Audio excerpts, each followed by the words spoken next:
UK Cowboys, Law Nation Sports, bringing you another flavor for this episode. Let's go, Cowboy Nation and everyone else that's listening.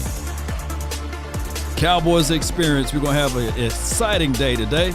We're going to talk about the Buccaneers as well as the Cowboys, matchups and things like that from a different perspective. We're going to have a special guest on tonight or today, depending on where you're watching, but it's nighttime in the UK. Let's go.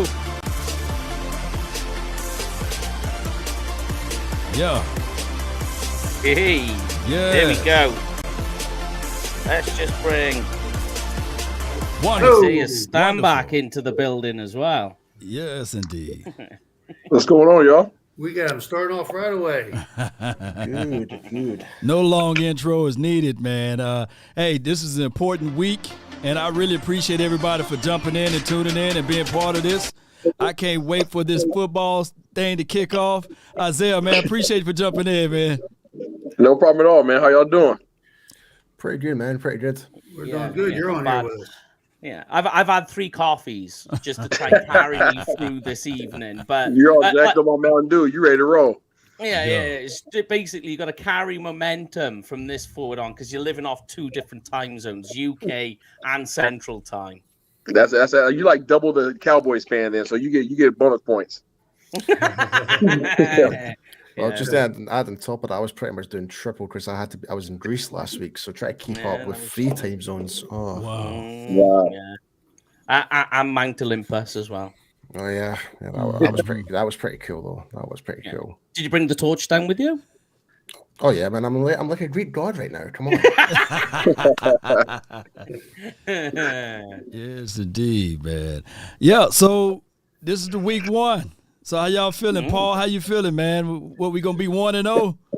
Yes, I think we are. To be honest, I think we are because not many people are talking about the Tampa Bay offensive line right now. They're not talking about how injured they are. Yeah. Tampa Bay got a slew of injuries going on with their offensive line, and then they got a mental aspect going on with their quarterback. But before we go into more details of that, I believe Isaiah, you played with Tom Brady, right? Yeah, I mean, I know a little bit about TB12. He is, it's not what Cowboys fans want to hear, but he's the ultimate competitor. And we talked about it a little bit today on the Cowboys podcast about his preparation and how it's a gift and a curse that you get to play him in the first game. Obviously, last year Dallas had an opportunity to take him out, and I feel as if they had they were close. They were close. Had it been for a field goal kicker, they would have won the game. But Tom Brady is a guy that you don't want to give a whole offseason for him to be able to prepare for you.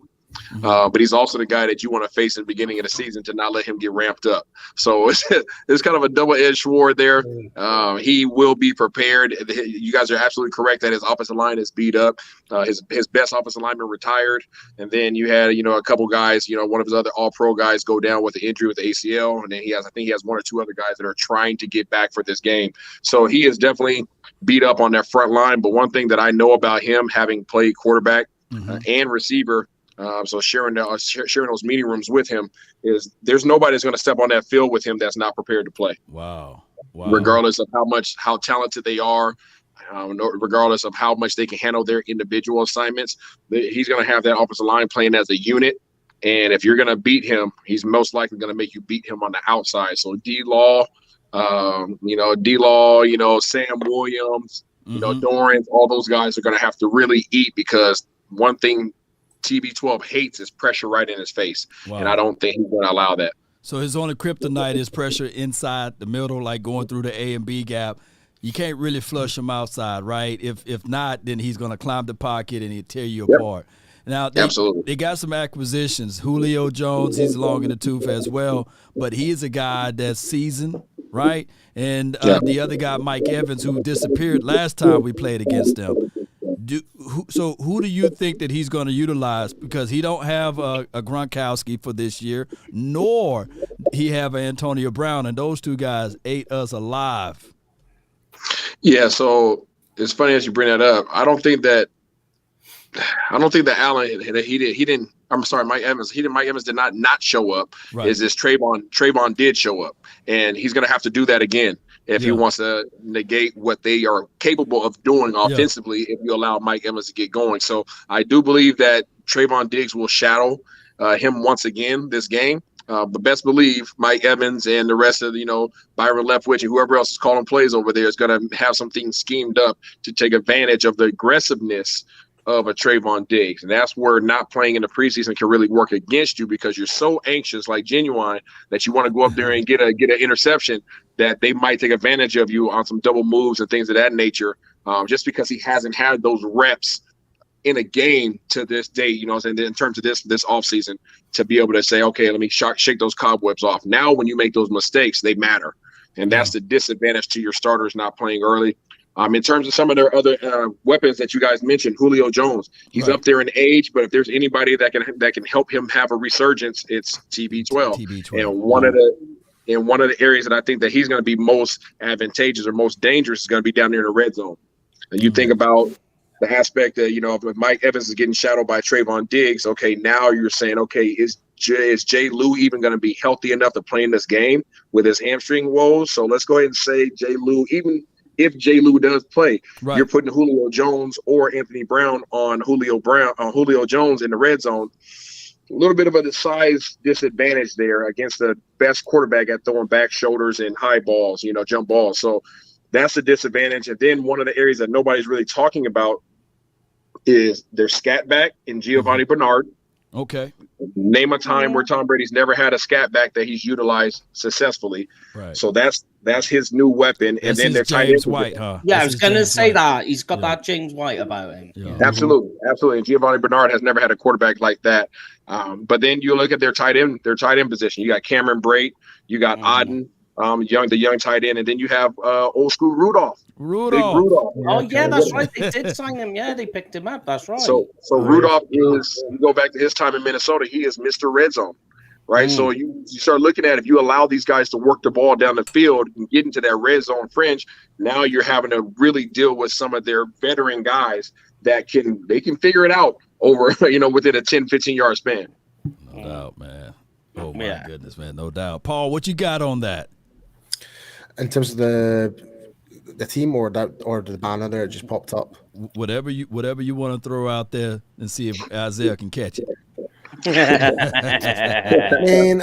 Man, it's so funny that you mentioned the wide receivers, Julio Jones. Chris, if there's one thing that Brady has done, he has revived all these different players over the years, like Randy Moss, even Antonio Brown, not in one occasion but twice. He brought him to New England, then he brought him to Tampa. So if there's one guy that's going to do it, it is him.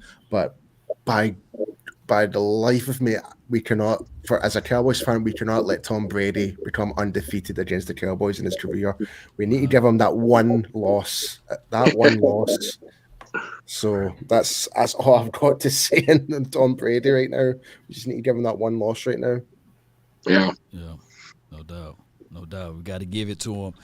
Barry, what you have for anything that's going on? I'm going to get a promo plug in, but first of all, I think when Isaiah said about Tom Brady's pressure, I think that's what we need to take advantage of, that our D line against that beat up offensive line, right? And then we can put on that pressure. Hopefully, with just beating those guys up a little bit and make Tom have a long day and a kind of a hurtful day a little bit. So, and then my promo piece is this Saturday. Actually, in 2 more days, we got 4 days of the game and a couple more days to Saturday at the Lowe's Hotel in Arlington between the 2 stadiums. Come on out and meet Isaiah along with Drew Pearson and Jay Novacek. So that's 11:30 to 1:30. The guys will be there 12:15 to 1:15. Come on out, say hi, and talk to this best of the best right here, because I tell you, this is not a better individual than this guy right here, Isaiah. So appreciate it. Well, thank you all. Yes, indeed, man. So, y'all come on out, man. I promise you, it would not be a good time. It will be a great time out there, especially with that panel. I can't wait to see all of the good stuff that happens out there with all of the enjoyments that we will have with Cowboys Experience. Remember, this is the ultimate experience with Cowboys Experience, and I can't wait for this weekend to kick off. I can't wait. Yeah, Mike, what you got? What you got today? Yeah, my thoughts on the Bucs game is, Isaiah already picked on something that I've been writing about, that is the Julio Jones experience. And I'm wondering what if this is, with the most polarizing players on both sides being ex-Falcons player. So it's Julio Jones versus Dante Fowler Jr., because they seem to have stashed Fowler away during the preseason. Maybe Isaiah can give us some insight why they've done that. Like, we literally haven't seen anything of it all. And I'm wondering, are they trying to hide him as the secret weapon to start the season so nobody knows what they're using him for? Man, Mike, to be honest with you, they actually utilize Fowler a good amount early on in the preseason. They were making him earn his keep. He was coming in there and they forced him to play preseason reps like he was a rookie, fifth-round pick. Like, he played a lot. And, fortunately, but unfortunately, throughout that, he made some plays, but then he turned around and made some non-veteran bonehead plays as well in terms of post-snap penalties and things of that nature. So I question his ability to be a leader in that regard. I'm honestly surprised that he made the roster with some of the younger talent that they have. I just don't think that he's going to have the impact that they were expecting him to, which was indicative of how much he played in the preseason. He played a good amount, especially for somebody who has that many years under their belt and somebody who has a stamp of approval from the defensive coordinator, his former head coach. So I think that they'll utilize him, but there's going to be such this Dan Quinn, he's in a candy store. Right. He's really in a candy store. But these guys, you think about, you'll have your base defense, but I think your base defense at most might play 35 snaps. Out of, if you say a 60-snap game, those guys might be playing 50, 60% of the snaps. Most of these guys are going to be getting rotated in. So you're going to have a fresh team going forward. It doesn't matter if there's long drives, short drives. These guys are going to be relatively fresh at the end of the game simply because of the amount of personnel that he has at his disposal, especially at the defensive line position. Well, Isaiah, being out there in practice, you mentioned Dante Fowler probably could have been on the hot seat, give or take, because he didn't really show you a lot. But let me know, because I haven't seen a lot from this guy by the name of Dorrance Armstrong. Why did he get the red carpet treatment? What's going on with him? Talk to me, man. Jerry Jones is lovely. Dorrance Armstrong, after they ran the stats, I think it came back that Dorrance Armstrong accounted for over 65% of the snaps on defense and special teams. For last season, right? Last season, yes, absolutely. And that's why he got the check. Okay. Jerry Jones and company, they made the decision on Randy Gregory. They go ahead and dismissing himself or not bringing him back because they said that they can get two for the price of one. So you got a Dorrance Armstrong and you got a Dante Fowler for the price you would have paid for Randy Gregory. Yeah. And the impact that Dorrance Armstrong has not only on this defense, but also on special team, he is invaluable. You can't – yes, he's a good player on defense, and he's continuing to get better. He's continuing to add pressure and being a resource for those guys defensively. But special teams-wise, he's a guy who doesn't come off the field. So you take care of him. You take care of him because there's only a handful of those guys around the league, not even on your team, only a handful of those guys around the league that are that valuable to their organization. And that's why they paid him, and that's why they're taking care of his body prior to the season. So secretly, we didn't get a chance to see Dorrance Armstrong because of those value traits. Let me ask you this, though. What about Basham? Because he was in the same situation as Fowler. Basham now showed us a few snippets of highlights there, catching the interception a few times in practice and things like that. Let me know about Basham from your perspective. Basham probably had, if I had to guess, Basham and Deron Bland probably had the two best camps on the defensive side of the ball. Basham was absolutely all over the place defensively, not only on the rush side of things, but also just being a disruptor and then dropping out in coverage and getting interceptions like you guys saw some of those highlights down there in Chargers at the Chargers practices. When they played against Denver, he was a disruptor. They didn't show it on film because we were actually filming the Cowboys offense, but on the opposing side of the field, he picked off Russell Wilson and ran it back for a touchdown. Man, they didn't get it. I saw that live, but everybody else couldn't see that on camera. He's balling and he's chomping at the bit. And again, you think about a guy who's going to say, hey, you're going to get 15 snaps, this game, because we got to rotate in Sam Williams too for another 15 snaps. Oh, and by the way, D Law has to play another, 30 snaps. So these guys are going to be so fresh and so hungry to get after it. And the defense and the character of this defense is relentless, man. And I can't wait to see these guys unleash it against TB12. No doubt. Yeah. I've got a weird question with regards to this defensive line right now, and also when I was looking, when we were talking about the offensive line for Tampa Bay, because obviously like Tristan Wirfs is questionable and stuff like that. Yeah. I think it was something to do with a ankle sprain or something like that. I think what he's got. I believe that's the injury, but I could be wrong. But if that's the case, can we expect our defensive line to be throwing some type of stunts to kind of like shift their mobility, like for these offensive tackles to kind of put them in the most uncomfortable positions and really force the issue onto them? I believe so. I think that this defense is such where you're going to see a lot of movement. This is not a line up and just come right at you type of defense. Yeah. They're not built that way. They're not built that way at all. Now, Tampa's defensive line is built that way, where you got a 350 pounders that can just move people out the way like a freight train. But Dallas doesn't have that. Dallas has Neville Gallimore. They have Quentin Big Bohanna. Bo, Big Quentin Bohanna. That's their big guys. 315, 320 pound guys. And then you have their changeups like Tristan Hill, like who's it? Osa. Those that's their quick, get vertical guys. So you pretty much have two big guys, two get vertical guys, and then you have your defensive ends out there. So these guys are definitely gonna be doing a lot of movement. One of the things I already mentioned that TB12 hates is pressure up the inside. Well, if you think back to last year, one of the areas that Michael Parsons was most successful at was actually pressure from the inside towards the end of the year, where Dan Quinn was able to create matchups and these ISOs and such, where when Michael Parsons blitzed, he was blitzing on an offensive guard. Well, that's a great opportunity for him to get skinny, get on one side of him, and find a seam, and then use that 4-3 speed to go ahead and disrupt things. But you know what? I absolutely love defense. We can talk defense all day and night. I'm gonna get to this part, Isaiah. The offense, man. We've been all waiting for the offense. Who's the number one wide receiver? Is it CeeDee Lamb? Can he step up? Is Michael Gallup? Will he be ready week 1? Who will be our left tackle? I want to know from you, man. How do you feel about this offense? How you feel about Dak Prescott and everyone? I like Dak. Dak. I think Dak will be as successful as the running game. And I say that with all due respect, all sincerity. Right. If they can't figure out how to run the ball, Dak can't be Dak. That's true. As much as Cowboys Nation loves Dak, he's not a drop back, throw up 40 times a game. Right. That's not Dak. It's not Dak.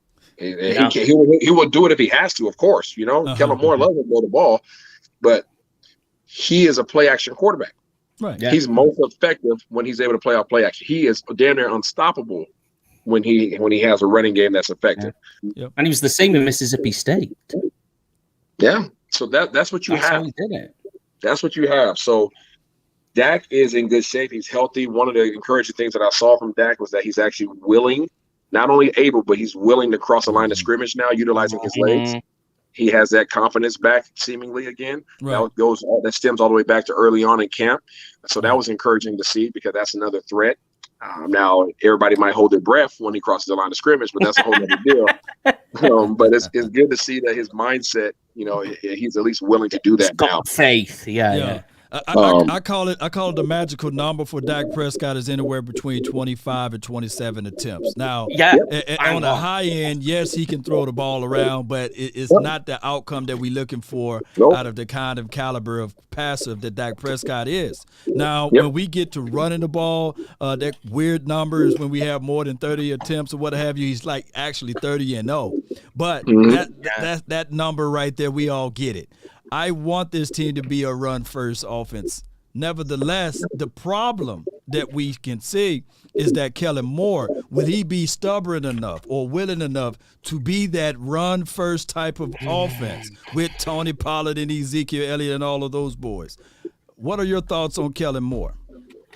I like Kellen Moore, and I think he's a very creative young offensive coordinator. It's funny. We see each other in the hallways from time. I shake his hand. I can tell he looks at me like, Isaiah, you stay on me. And I'm like, yeah, I'm going to stay on you, because he has to fight not only his lack of experience. That doesn't mean that he has a lack of success, because he's been very successful as an offensive coordinator, but his lack of experience as an offensive coordinator, at times I related to what he did last year. A lot of us, when we either have kids or we've been kids at one point in time. Right. If you've ever gotten your Christmas presents, most of us play with all our presents at one time. We don't know how to put some on the back burner and say, I'll get to that a couple of days from now, a couple of weeks from now, I'll start playing with that. Like, everybody plays with everything that you have right now. Right. And I think that's what he fell victim to last year.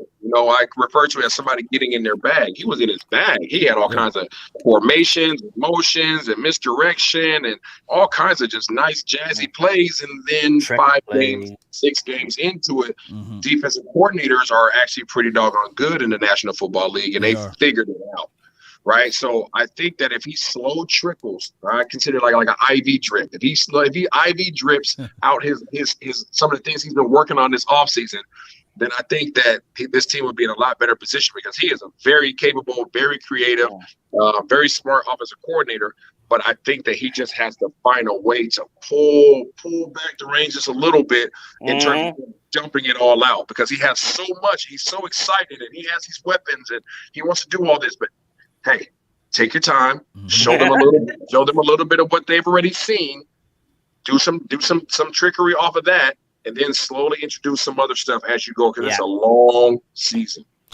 Yeah, exactly that. It's funny, you know, because we was talking to Heckma about this before, and it was almost like Kellen went too early in the season to pull out his playoff playbook. Yeah, I totally agree, and I think he's learned from that. I truly do. I think he's learned from that, and now he's going to have to be even more creative. You know, it's going to be very interesting with this whole Tyler Smith scenario, whether or not they're going to be able to get their ground game going. And if they're unable to get their ground game going, what is Kellen Moore going to have to do? You don't have James Washington. You don't have Michael Gallup. You have CeeDee Lamb that still has to prove to other teams, defenses, that he's worthy of a double team. You have, you have Noah Brown, who's had an amazing camp, but he still has to prove that he's that guy out there. And then you have guys like, Jalen Tolbert, who are unproven. So you have some question marks at the receiver position, starting at your number one. Your number one's, there's no questions whether or not he's good, but he's had drop balls. He's also hasn't shown leadership potential. He's now expected to draw a lot of attention. So there's a lot of question marks there, and then it just continues down. So, those guys are going to have to work. It's going to be interesting to see what Kellen Moore does, and it's going to be interesting to see how these guys respond. Isaiah, good offensive coordinators, roll with the punches. Great offensive coordinators figure it out. If you look at the L.A. Rams, they moved Cooper Kupp inside the slot, give him two-way goals. They picked up the phone and said, hey, Odell, you want to play for the L.A. Rams? And they also paired that up with Robert Woods and beyond. So when we start talking about the Dallas Cowboys and how they're going to utilize CeeDee Lamb, do you prefer, even though he's on paper being the number one wide receiver, but do you prefer to kick him inside and say, okay, I want to present you two-way goals. Noah Brown, you on the outside as the X receiver. Anybody else, you guys will be rotating in and out. Do you see that the Cowboys will utilize CeeDee Lamb as that guy like the LA Rams utilize Cooper Kupp? I think so. I think they have to. If Kellen Moore wants to be as successful as he can be, and I know most people look at his stats from last year and say, these guys are the top of the league in passing, all this type of things. Like, these guys are absolutely killing it, and that's all fine and dandy. However, if Kellen Moore wants to be successful with a CeeDee Lamb, he's going to have to move him around. And I think that he saw and bear witness to some of these other offensive coordinators that are very successful and highly acclaimed in the league. I think he saw the Cooper Kupps get moved around. I think he sees the Devontae Adams get moved around. I think he sees how all these other offensive coordinators are able to find ways for their guys to get the ball. And even though I still think Amari Cooper was a scapegoat for them last year, I think that it was a look in the mirror for Kellen Moore to say, okay, if this is what we're saying, it still reflects on me that I couldn't find a way for him to get the ball. Yeah, great point. Yeah, I actually think that the number one receiver in this game against the Bucs isn't going to be CD. I think it's going to be Dalton Schultz. Oh, me too. Yeah. That's a fair point. Yeah. Dalton Schultz will have 1,000 yards receiving this year. Absolutely. Oh yeah. And his best game I can see be in this game, ironically. But the first game, I don't think Todd Bowles is going to allow that. And I say that because I think he's going to have a good game. I don't think he's going to go off. And it's mainly because of the fact that there are very few teams in this league that have linebackers with the capabilities that Tampa Bay has. These guys. Yeah, I see where you're going. Yeah. You know what I'm saying? Like Dalton Schultz, he can body you up. Right. He could post these guys up because he's bigger than these guys. But these guys run 4.3. Yeah. They're not Micah, but they possess Micah speed, and there's multiple of them. Yeah. So I think that Todd Bowles knows that Dalton Schultz is his security blanket, and I think he also knows that CD has a lot to prove. So I think he's gonna take away Dalton Schultz and force Dak to throw to CD and say, prove to us that you're that guy. Right. Prove to us that you're that guy. Dalton Schultz already proved it to us. He's a franchise guy. We get that. Okay, let's take him away and let's make CD do it. Because CD, you haven't been a number one. CD, you had a lot of drops. Right. CD, we see you get frustrated. Right. So like the pressure's on CD. Right. Yep. And if I'm Todd Bowles, I'm looking at it like, hey, I would prefer Dalton Schultz to beat us versus CeeDee Lamb or Tony Pollard or Ezekiel Elliott. And keep in mind, Dalton Schultz last year, when Dak Prescott targeted Dalton Schultz, is 122 QB passer rating. So that's his safety blanket, Cowboy Nation. Yep. But I got a question for everybody, right? And it's a little bit of a wayward question. And don't get me wrong, all games are important. All games are important, right? I'm not saying that. But looking at the start of this season, if the Cowboys went 0-2, would that really be the end of the season? No. Not in the NFC East. Come on, mate. Like, what I'm saying is, how the media will hype it up. Oh, the Cowboys haven't lost a game. They've lost to the Bucs. They've lost to Cincinnati. They're 0-2. And how the narratives and the headlines will spin around, and you just it would literally be, if the Cowboys 0-2, it'll be everybody screaming, man. It would be total. But it's how we lose if that's the case. If it's close games, then I would say all right. But if it's a blowout, the first two games, it's sayonara to Coach Mike McCarthy. It will be nobody sitting there saying, hey, Mike McCarthy, man, give him another chance. It will be firing of Mike McCarthy. I guess you have to elevate Kellen Moore. I don't want Dan Quinn to be the head coach. I love him being individual guy with these guys. And I think that's how you get the better out of Dan Quinn, has been him being the defensive coordinator, not the head coach. Yeah, definitely. I know what you're saying. Like there's some people that go from defensive coordinator or offensive coordinator, go to head coach, and it turns out that really their calling in life was to go one step down and be back to that coordinator role than a head coach. And we've seen this before. How many losing seasons did Wade Phillips have? Yeah. I know Jason Garrett is a swear word to say in the Cowboys, but as an offensive coordinator, I don't think he's a bad coach in that respects.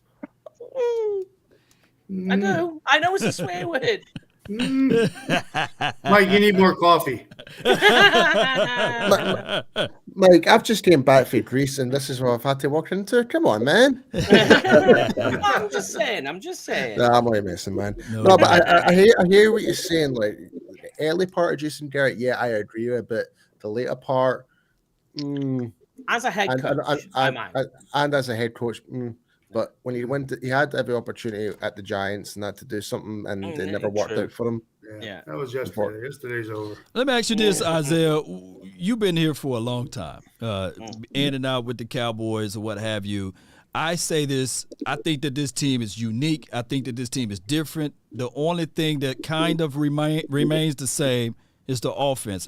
I still believe that this is the same offense since 2007. Their philosophy and how they approach the ball and how they approach the game is still similar. I think that Kellen Moore is still shades of Scott Linehan as well as Jason Garrett. I still see shades of this offense being the same since 2007. Am I wrong with that approach of looking at it from this offensive perspective?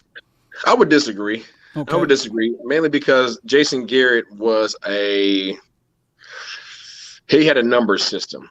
Okay. So Jason Garrett's system was very much so mirrored routes on the outside, and the inside would have the option to run 2 or 3 different routes, which is why Jason Witten flourished the way he flourished in that system. Then that's why T.O. and Roy Williams and those guys were frustrated in that system, because if you roll coverage to cover 2, these guys, their routes converted to go routes, so it was easy to defend. True. I think Kellen Moore is more creative. And not only is he more creative, I think he's more willing to change things up offensively. Now, where I think Kellen Moore is stubborn is where Jason Garrett and them were strong in the form of running the ball. Kellen Moore wants to throw the ball versus Jason Garrett really dependent on running the ball and would pass off of it. So that's why I would say that they differ. I would not compare their systems to each other, though. I think that he probably has some impact on them, right? But substantially more creative and unpredictable. It's almost like they're almost mirror reflections of each other. Inverses of each other. That's a good point, man. That's a real good point. I was looking at it from the philosophy of just passing the ball versus running the ball, but I see exactly what you said when you broke down those type of things. Yeah. Definitely. Barry, you had something to say. Take something it over. about the mentality. No, I just want to thank Zephyr. I know his time's limited there too, so I want to be respectful of his time there and appreciate him jumping on with us. Of course. Thank y'all for having me, man. We'll see you real soon. Absolutely, man. I look forward to seeing you guys this weekend. All right, all my fellas over in the UK, y'all keep holding it down. Yeah. Hey, we're just following your lead, mate. Yeah. Who knows? I might get to see you in December, so I'll be over for a couple of games. I look forward to it, man. All right, man. Appreciate you, Isaiah. Thank you so much, Isaiah. Yes, thank Isaiah, you, guys. Man, cheers, good man. call from him. Isaiah, man. Yeah, y'all give a round. Put your hands together for Isaiah, man. It was a great show, man, with him jumping in. Let's go. Yeah, yes, indeed. Ooh, that was close. I almost pressed the power button on my computer then.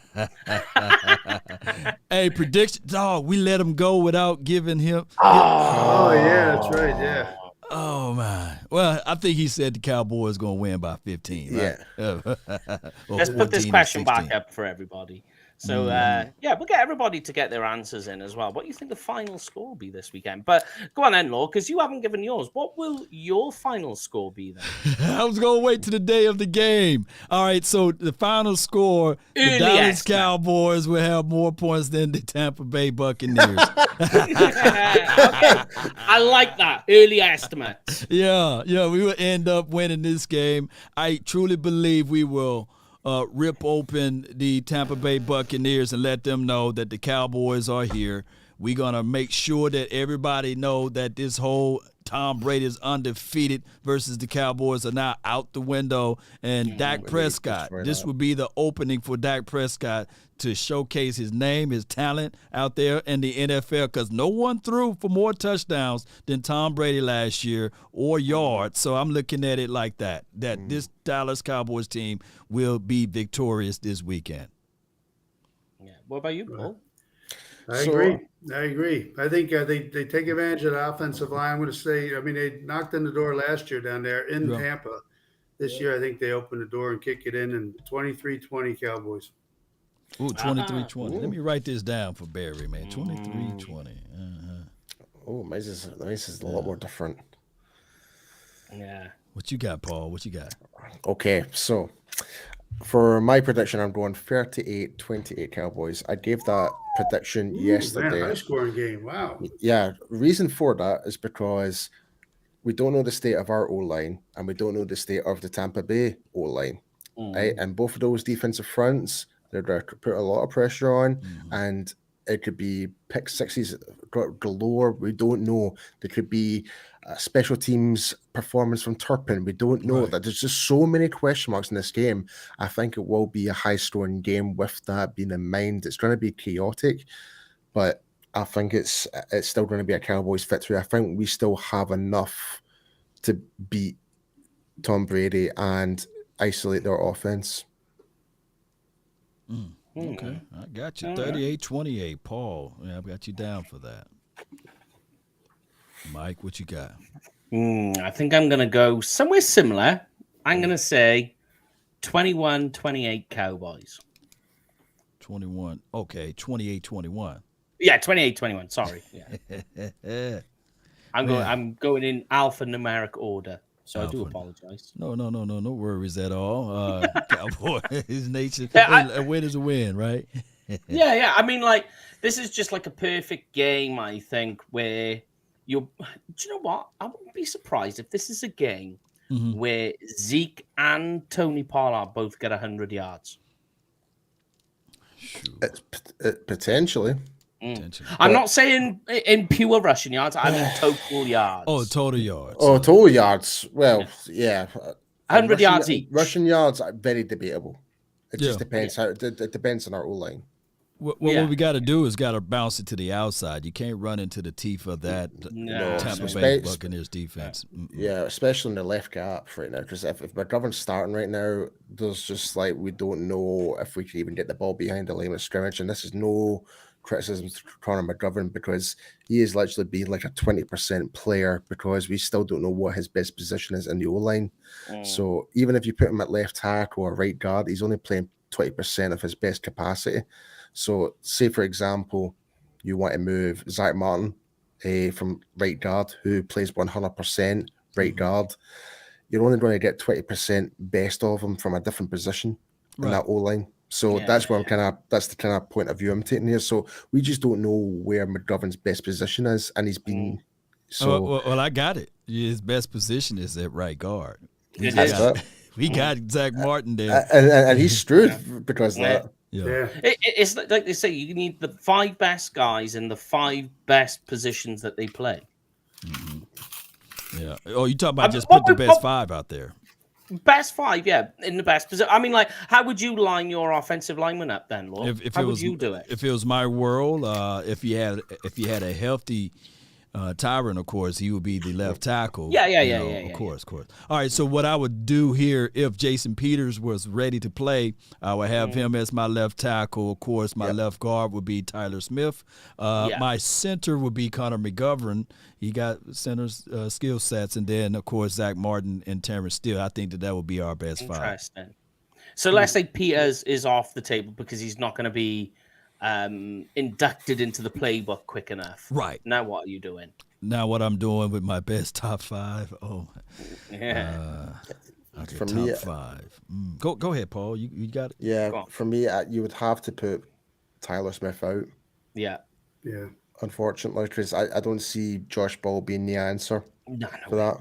Right. Moving Zach out of the right guard position. If Waletzko was fit and healthy, I would have said him, but I don't know. But would you move? The thing is though, if we didn't, like, I'm just saying, if there was no injury to Waletzko, he had a full preseason. Oh, I see. Right. If we got to see him play and stuff like that. Yeah, I think last year, I don't think he gave up many sacks at all last year in college. I think him and Tyler Smith only gave up like 1 or 2 sacks together. Combined. Yeah. I mean, like, would you be willing to move just so it makes Conor McGovern's life easier? Would you put Conor McGovern in the right guard and move Zach to the left guard position? No chance. No. Just because it helps Conor McGovern out? No, seriously, Mike. Seriously. No. I'm just saying. To help Conor McGovern, you just put him in at center. I think that he's better center than Tyler Biadasz. So who's your left guard in that? In this scenario, it will be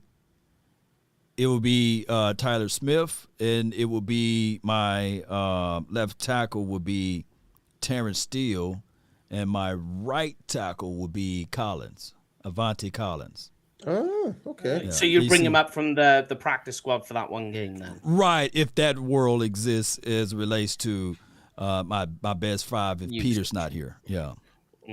If that was the case, then I'd still shift out Smith out to tackle because he has more experience playing that in college. Right. But with the left guard position, I don't see why it's worth the risk trying out Isaac Aricon as well. He's got the size and body for it. The last game, and he was against, if you remember, backup players, right? And he was leaking. I know. It doesn't matter what way we shift this together. There's still a lot of instances. I don't know. Like that's the problem right now. We've got with our O line right now. It's like one of those. It's like one of them puzzles, isn't it, Paul? You know, with the pictures. You're trying to make the picture by moving the squares. No. Real soon. No, the perfect way to describe our offensive line right now is a game of Jenga right now. Yeah. Like if one of those pieces are off, it might fall apart. Yeah, I mentioned this before on the previous show. That right now our interior offensive line, believe it or not, is better than what we had last year versus the Tampa Bay Buccaneers. Oh, yes. Yeah, I agree with that. I agree with that. Sure. Good point. And because I also said as well, I don't know what you think on this, Law, that the tight end room, which is going to be quite important for this game. Right. I see the tight end room that we have right now, that tight end core that we have to start the season is like far better than what we had towards the end of last season. Towards the end, I truly agree with that. And this should be a game of the unknowns eating. Like, I think Semiphil Hoko is going to have a hell of a game. That's a good bet actually. Never even thought. It's going to be the unknown. It's going to be somebody that someone oversees. It could be Jake Ferguson, right? Everybody got the attention on. I was just about to say him. Yeah. Bit of 12-man sprinkle in. But the other one as well, I think that we're going to, unfortunately, this season see a lot of is going for it on 4th down. Well, that's my. I'm all for that. The way the roster's built, I think it's going to have to be. Tight end group's good, I think. I like them a lot, those three. Yeah, and I mean, you still have McEwen on the practice squad as well. Here's a question for us. So we're just kind of making bold statements about our offense. What would you say is the bold statement of our defense? Who do you think is going to stand out the most surprising out of the lot? Oh, yeah. I think last year, if you look back at this game, Michael Parsons wasn't even a major factor. I think that this game, game one, this would be a game that Parsons is going to shine. Oh, okay. We got different ones. I'm thinking J-Ron Curse. Oh, Curse too, yeah. I think this is the type of game, because they're going to be playing a lot of nickel. Isaiah's talking about base defense. This type of game is where the base defense is your nickel defense. Mike knows exactly who I'm going to mention. Neville Gallen. Yep. The Canadian Bulldozer. Yeah. Because I'm just looking at this depth chart right now and all the questionables for this offensive line. Robert Hainsley is questionable, Nick Leverette's questionable. Obviously, the main starter, Ryan Jensen's injury reserve. And that whole center point of the O-line for Tampa is really up for grabs. You could put Boana in there, Big John Ridgway in there. I think we're going to have a lot more success doing that in the middle of that O-line. But we got to go back to what Isaiah said about 40 minutes ago.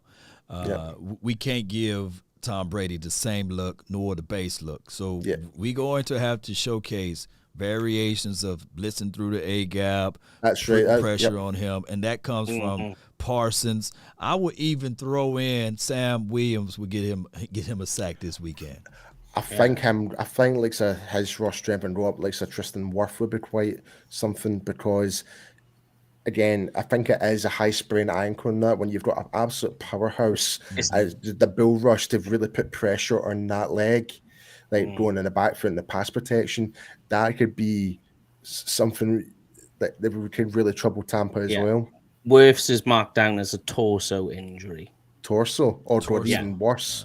That's even worse. It doesn't say exactly what it is. Just what they like. They just put one word. And they said that Julio didn't practice today from the people in the chat. Yeah. All right. Okay. So that's some And what is optimism there. interesting, you want some more optimism? Yeah. Michael Gallup's been in training today. Right. I meant to ask Isaiah, like, Yeah. will he really play week 1 or week 2? Thinking possibly week 2 and 3, from what I heard. Oh, Week 2 or 3. Week 2. I think he'll be back by 3 at the latest. all right, 3. Okay, because as IR designated to return will be 4 weeks, right? 4 games. Yeah. So might as well, if you didn't put him on that list, to get him before that time frame. So I can see that, Barry. Yeah, you're right. Yeah. Yeah. I mean, think about this though, right? To give it up to the Cowboys medical staff, that this guy gets an injury late in the season, an ACL injury, and he's coming back for consideration on week 1. Listen, like the Cowboys medical staff deserve so much love, and they deserve all the credit. Look what they did to Jaron Smith in his rookie year. They managed to rebuild his knee, managed to even give him a football career out of it, and all the numerous players like they managed to keep Tommy Romo somewhat playing to the highest level. But deep down, Tony Romo was broken down, but yet he was still performing to the highest level as much as he could be. That's all down to that Cowboys medical staff. And look at the help and turnaround they did for Dak Prescott with that injury a couple of seasons ago. And how he played Amari Cooper. The names keep going and going. Barry, you might know the guy. Is his name Britt Brown? What was his name? Yeah. Yes, is this guy? Yeah, they have a good training staff. They have a good training staff for sure. So they've all been around there a long time. So a lot of the players have a lot of respect for those guys and speak real highly of them. And Michael's just a guy that keeps himself in great shape anyway. He's he always looked pretty healthy and pretty much a specimen there. So yeah. That's what's it, man. Yeah. That's what's it. So these guys come back, man. Britt Brown, right? That's his name. Yeah, man. Britt Brown. Britt Brown is doing a great job. Him and Dr. Cooper, those guys should get MVP awards, man. Absolutely. And I think tied in with it as well, having something like such a state-of-the-art facility like the Star in Frisco, that's going to have all the top medical, equipment and testing equipment, scanning equipment, that resources as well, all the resources you can get. Oh yeah, because in the area of Dallas and Arlington and whatever, and that, if Texas is one known for is really good medical over there, in terms of the enhancements, the research and development for medical care and stuff like that. So big shout out to those guys. Big shout out to them. No doubt, man. Shoot. And now we've turned into the medical podcast. Toto's medical, baby. Toto's medical. There you go. We need to get a sponsor on here for that too. Yes, indeed, actually, I think they'll be in town this week. I think we'll have the CEO of the company who's going to be there on Saturday, Law. Okay, wow. So we're gonna make sure we shot them out again, Yeah. You can say we were talking about them on the show this week. Yeah, get them over in your booth. Yes, indeed. Come on over, Toto's. Yes. All right, gents. Well, thanks so much. Just a recap for Saturday, though. We have 11:30 to 1:30 at the Lowe's Hotel in Arlington, right off along Randall Mill, in between the two stadiums. 11:30 to 1:30, and then we have Drew Pearson, Jay Novacek, and Isaiah Stanback. And then we'll follow up at the Toyota Music Factory on the Texas Lottery Plaza with Sam Williams and J-Ron Curse that you mentioned, and Jabril Cox. Okay, we're going to have a heavy crew panel, man. Sam Williams, J-Ron Curse, and Jabril Cox, all defensive guys. So, hey, come on out to Cowboys Experience. I promise you guys, for those who listening and watching, you will not have a good time. You will not. You will have a great time. So come on out, man. Come on with it. Yes, with us. Come on down. See Sam Williams, shake his hand and all of that good stuff, man. All I got to know, the question I need to know is, have you reinforced that stage with so much weight on that stage that you're going to have with those big defensive guys? Yeah, that's true. I think last year we had all of the guys not on the stage, and we left the Yeah. stage. Yeah, we haven't. It was for the DGSC. Was the only guy on the stage. DJSC is spinning the wheels there on the stage. So. and then of course the Kenny the Short Gant does his. We have the competition. We have the Cowboys as well. So we have the Cowboys come out and see them, dance with them, imitate Kenny the Short Gant's dance, win an autographed T-shirt, all kind of stuff. The ultimate experience with memories of a lifetime. Yes, indeed, Cowboy Nation. You come on down, guys, man. Mike, you can go ahead and send us off, man. But, hey, it's been a wonderful time hanging out with you guys. Let's do this again next Wednesday, right, at the same time? Sure. Yeah, man. 4 o'clock. Thanks so much, guys. Yes, indeed.